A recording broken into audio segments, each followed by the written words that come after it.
Suspected herders kill 3 farmers in Benue State.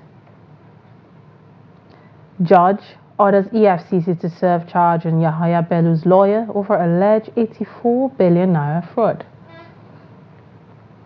One feared killed, others injured in Lautech students' clash. And on the foreign scene, 10 killed as 2 Malaysian military helicopters collide. Hello, welcome to News Updates on Trust TV. I am Lilian Ogazi.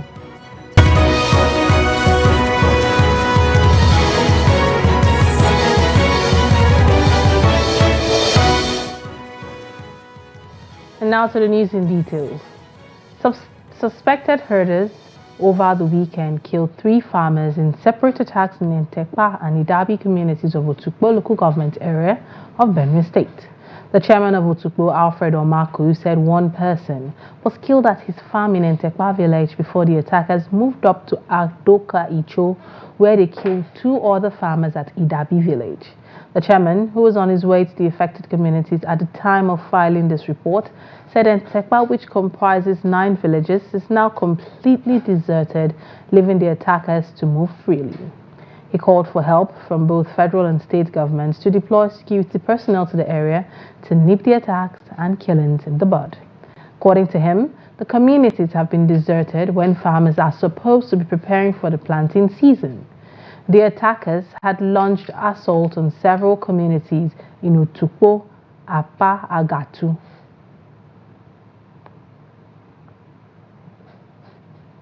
Meanwhile, no fewer than 7 dreaded bandits have surrendered and turned in their weapons, which include AK-47, to security agencies in Plateau State.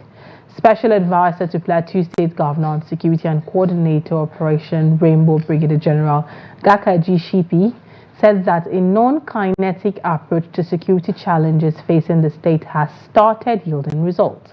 General Shipi, who commended security agencies, the vigilante and hunters in Vase local government area of the state for their efforts in recent times towards arresting the state banditry and other security challenges, said so far 7 AK-47 weapons have already been turned into operatives of Operation Rainbow. The Economic and Financial Crimes Commission (EFCC) has served a copy of the charge sheet of alleged fraud to the tune of 84 billion naira against the immediate past governor of Kogi State, Yahaya Bello, on his lawyer, Abdul Wahab Mohammed. This follows a Tuesday order by Justice Emeka Nwite of the Federal High Court in Abuja after Bello's absence in court. His absence from court for his arraignment on a 19-count charge of alleged money laundering to the tune of 84 billion naira. The judge relied on Section 3484 and 5 of the Administrative and Criminal Justice Act 2015, directing the counsel to the immediate past governor to receive a copy of the charge. The court held that where it had become impossible to effect personal service of a legal process on a defendant, such could be done through substituted means. Justice Nwite further held that it was clear that the former governor failed to appear in court for his arraignment. Although Bello's lawyer Mohammed initially declined to accept the charges and proof of evidence, he was compelled to do so by Justice Nwite. Moving on, the federal government has ordered the resale of electricity distribution companies, DISCOs, now under the management of banks and the asset management company within 3 months to reputable power operators. The Minister of Power, Adebayo Adelabu, who revealed this on Monday to members of the Senate Committee on Power during an oversight visit to the ministry in Abuja, explained that the energy distribution assets are technically in nature and as such they should be under the management of technical experts. He informed the committee that tough decisions on the DISCOs had become necessary because the entire Nigerian electricity supply industry fails when they do not perform. Now, according to him, the ministry will prevail on the Nigerian Electricity Regulatory Commission to revoke underperforming licenses and also change the management board of the DISCOs if it becomes necessary. There are 5 DISCOs currently under the management of AMCON and bank lenders.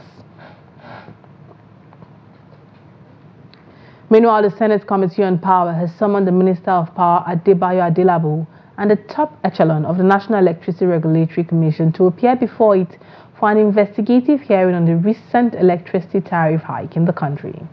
The chairman, Senate Committee on Power, Senator Einaya Abaribe, disclosed this on Monday during an oversight function of the committee and familiarization tour to the Federal Ministry of Power in Abuja. Abaribe, who was in company with many senators in the committee, expressed worry over the poor power situation in the country. Speaking during the opening session, the minister enumerated the challenges affecting the power sector to include poor funding, vandalism, issue of right-of-ways, lack of gas, among many others, and asked the committee to support the Power Ministry to achieve its mandate. The Independent National Electoral Commission, INEC, on Monday released the final list of candidates for the upcoming governorship election in Edo State. The list has 17 candidates, 16 of whom are male, while one is a female. Furthermore, INEC declared that the electioneering campaigns will begin on Wednesday, April 24th, ahead of the September 21st, 2024 election. After the initial primaries, INEC had previously published the personal details of the governorship candidates and their running mates across state and local government offices in Edo State.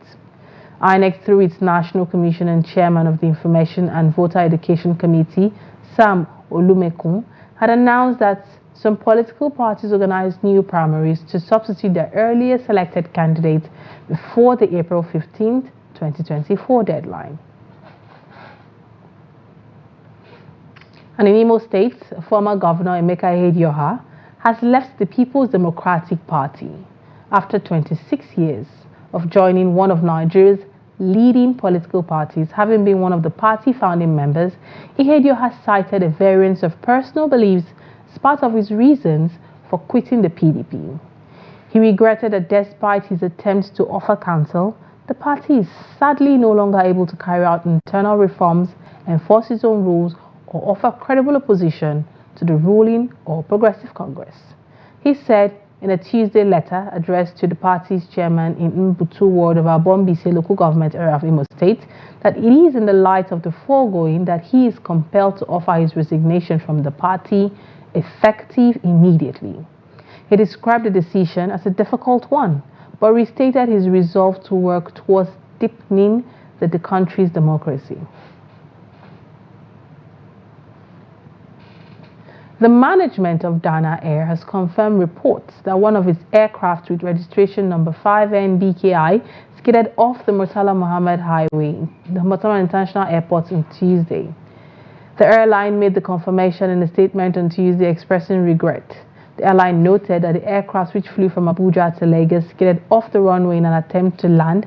However, it expressed relief that no casualty was recorded, stating that it had informed the Accident Investigation Bureau and the Nigerian Civil Aviation Authority of the incident. The management thanked the airport authorities and its crew for ensuring the safety of all passengers on board the aircraft.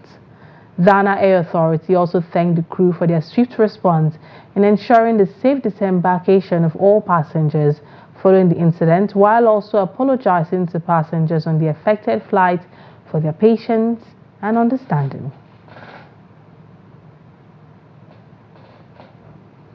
One person was on Monday night feared killed in a fight that broke out among students of the Ladoke Akintola University of Technology, LAUTECH, at a nightclub in Ogbomosho, Oyo State. The development followed a misunderstanding which led to a fight between two groups of students at a popular joint in the town. They were celebrating the institution's convocation ceremony when the fight broke out. The owner of the club had invited the police when the fight escalated to put the situation under control. One person was feared killed, while others sustained injuries when the clash turned bloody, according to eyewitnesses. While it's unclear what led to the student's death, the deceased body has been deposited at the Ogbomosho Police Area Command. Police and LAUTECH authorities are yet to comment on the matter as of the time of this report. Still on happenings in the educational sector, Lead Bridges International School has been shut down for 3 days following a viral video of bullying in the school involving some students. This was announced at a press briefing attended by parents in the school premises on Tuesday. In response to the disturbing viral video depicting a female student being bullied by a fellow student, the school said that it had taken definitive actions over the incident. The management of the school expressed its disapproval of the incident and confirmed the commencement of an investigation. There was an outrage on social media following the circulating videos showing a female student from the school being harassed by a fellow student in what appears like an interrogation session. The victim was slapped several times by another female student in the presence of other students who appeared to be previous to the action. Many have condemned the action seen in the videos and urged the school authorities to discipline those responsible. Request of the minister in charge of women affairs, and we are, Nigerians that, of course, we respect rules and regulations, and we are under the law. Because our school is actually recognized, and our school is, of course, under Federal Capital Territory, and we are registered. I have a question. And based on that, please call the full name of the school, not LBIS. Yeah, thank you. Call the full name. Yes. Lead British International School Abuja is hereby shut for 3 days.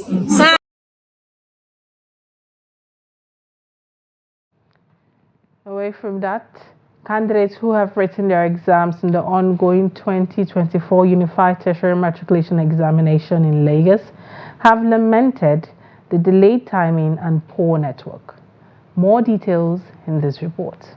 In a chat with Trust TV, the candidates expressed their concerns over network glitches while accessing computers.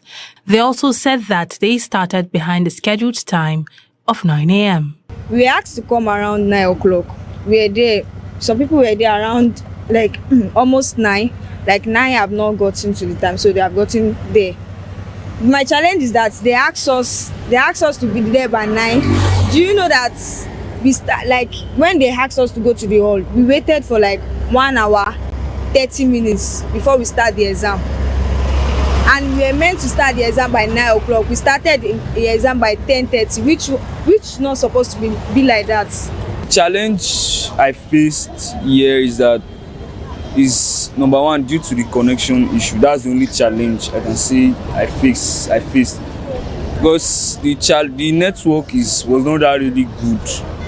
It was not really good. So we will beg the government and we plead that for those coming next year to write their exam, the government should please do something about the network issue.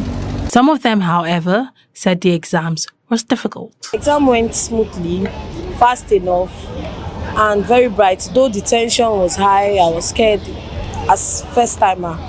So, but I would say most of the questions were very, very easy. I finished 40 minutes earlier to my time, and I would like the government to improve more on the facility, more of air conditioning, more of space, time and everything, to always keep to time especially.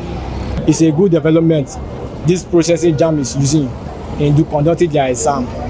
I'm very happy about it, and secondly, it makes more students to be serious in reading. If other examination setup can abide with what JAM is doing now, right? I'll be very grateful for other examination. Like if I can go online like this, many students will go serious about this. That's what I have. And in terms of challenges, there's no how 1 or 2 challenges may become. Because anything computer, you must, because of the network issue we have in Nigeria, there must be a challenges. No matter, even though they have been doing it for many years, there must be challenges because of our network problem we have in this country. To me, it's a good development, and I'm very happy about it. Candidates are calling on the Joint Admission and Matriculation Board to improve on network infrastructure and create better environmental conditions. This is news updates coming to you from Trust TV. Coming up after the break, Katsina residents grapple with blackout, collapsed businesses as concerns over electricity supply. More news when we return. Do stay. This is Trust TV, documenting the Nigerian story. You're welcome back. If you're just joining us, this is News Updates on Trust TV. Now let's take a quick look at our headlines again. Suspected herders kill 3 farmers in Benue State. Judge orders EFCC to serve charge on Yahaya Bello's lawyer over alleged 84 billion naira fraud. Moving on, the National Hajj Commission of Nigeria has urged state pilgrims welfare boards, commissions and agencies to conclude the grouping of pilgrims into 45S and conclude data upload to the e-track portal latest by Friday, April 26, 2024. A statement by NACON's Deputy Director, Information and Publications Division, Musa Ubandawaki, said the groupings are intended for ease of visa issuance on the Saudi Visa e-track platform. It added that the notice is in conformance with the mandatory Saudi policy on tafwid grouping for the 2024 Hajj movement. It also encouraged pilgrims who wish to travel together in desired groups to meet their respective state pilgrims welfare boards to be grouped together. Residents of Katsina State have decried the shortage of electricity supply in the state, saying the situation has resulted in the collapse of businesses that rely on power. Abdullah Yamadi reports people in many areas of Katsina City are abandoning their businesses due to an epileptic electricity supply, which has resulted in serious losses. His report. According to business operators, they hardly get 30 minutes of uninterrupted electricity supply in a day, a situation they said is forcing many out of business, wondering what would have been the problem with the Kano Electricity Distribution Company, KETCO. Welders, restaurant operators, cold room operators, as well as millers are seriously feeling the impact of the epileptic electricity supply, especially in the Katsina metropolis.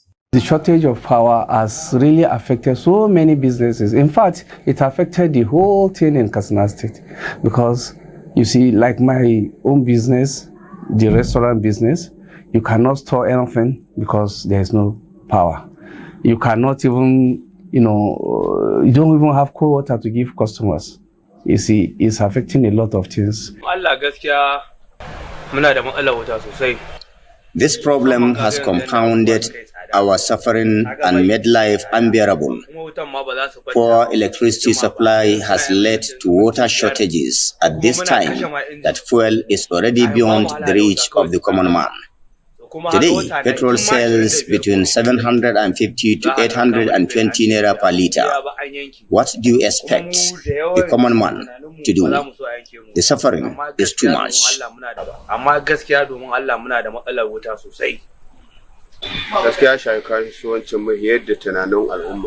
I appeal to the state government to prevail on KETCO to fix whatever needs to be fixed so that residents can enjoy power supply.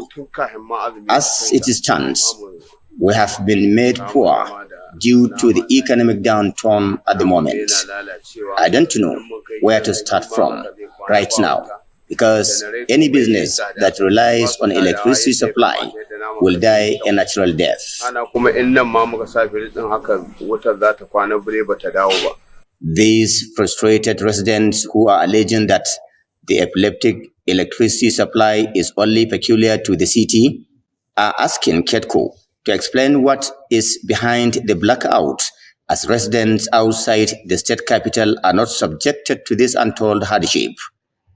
In most of the areas, residents spend over 48 hours without electricity supply, despite excessive heat from harsh weather conditions reaching up to 42 degrees Celsius at the moment. What is available for KETCO, what we are expected to be allocated from the national grid is the 268.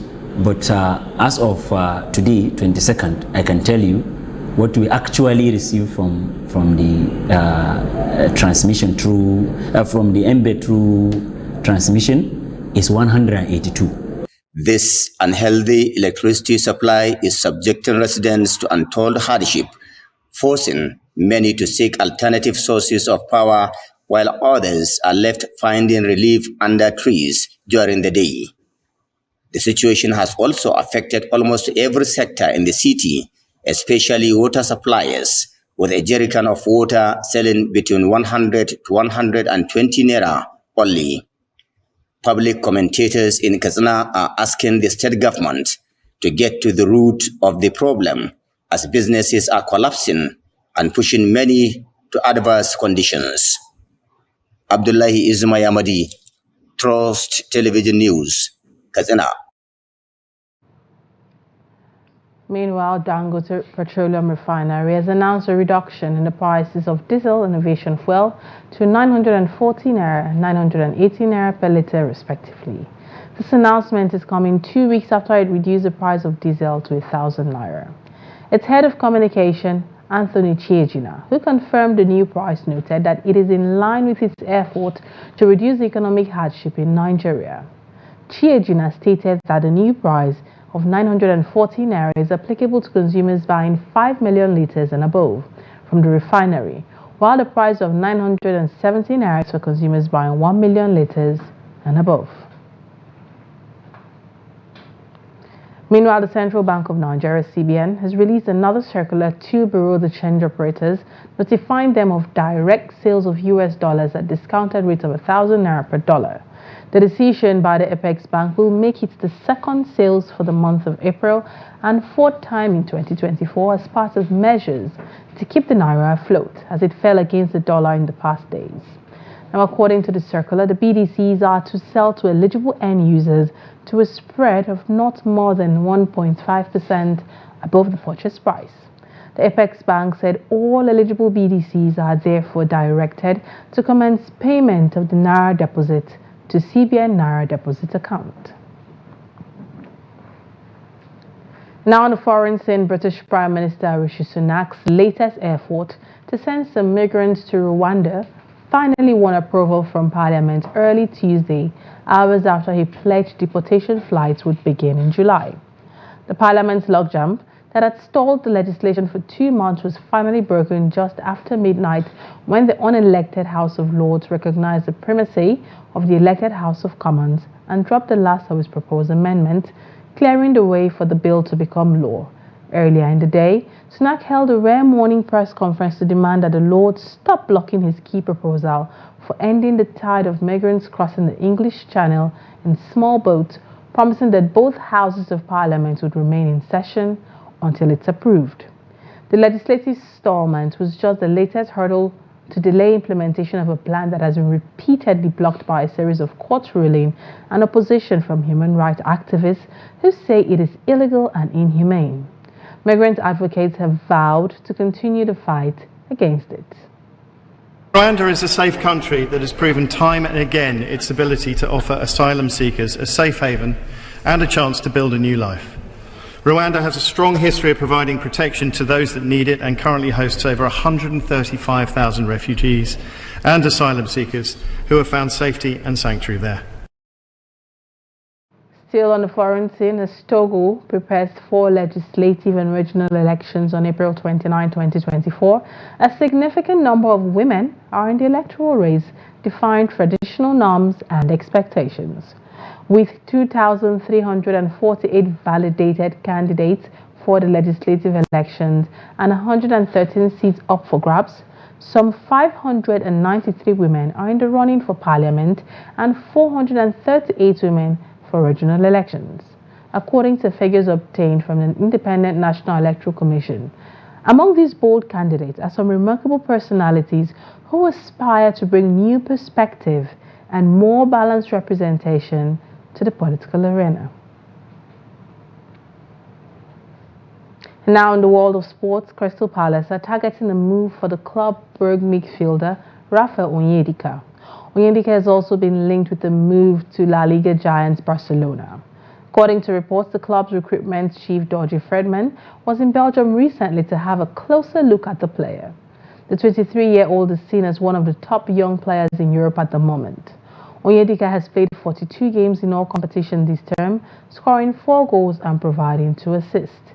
He joined the club Brugge from Danish outfit FC Mid-Thailand in 2022.